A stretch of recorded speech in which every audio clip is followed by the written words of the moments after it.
Shall I tell you how I know Connor was rich? Because when I went round to Connor's house, this is the first time I've been round to Connor's house. Connor, in his kitchen, he had an island. You know what I mean by an island, yeah? So you got the kitchen, and then you got sort of like a table, or like a island, literally in the middle of the kitchen.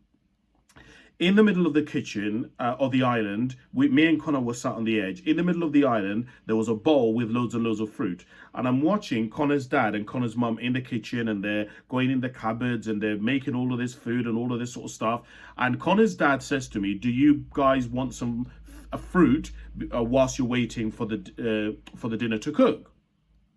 Now, many of you will know I was born in Uganda, and Uganda, for those of you who know, runs right through the equator. And any country that runs through the equator, typically the climate is a very warm climate, very tropical climate. And so Uganda is very known for fruit. So if you know me personally, you will know I love sugarcane, I love passion fruit, I love mangoes, I love tropical fruit. But in the bowl, there was a fruit I'd never seen. I know now this sounds ridiculous, but you have to understand, I grew up in a large family. We lived on a council estate. We didn't have very much money. And so in the middle of the bowl, there was a strawberry. Now, I know what it is now, but I didn't know what it was back then. And I'm watching Connor's dad. So I said, "Can I have a strawberry?" And I'm watching Connor's dad. Well, I didn't say, "Can I have a strawberry?" But I said, "Can I have that?" And I'm watching Connor's dad take the strawberry.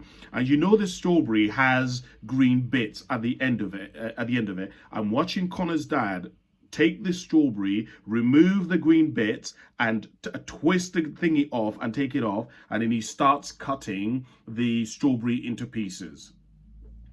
And I'm watching Connor's dad and Connor's mum working in tandem, and she's wiping the board, and she's taking it, and she's putting the little green bits in the rubbish bin. She pulled out one of those drawers, and I started to cry, but I didn't know why I was crying back then, because now I'm talking on reflection, right?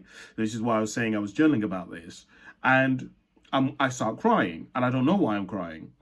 The reason why I was crying is because I'm watching this with these two people. I'm watching Connor, and I began to realize, oh my God, some people live very different lives to me.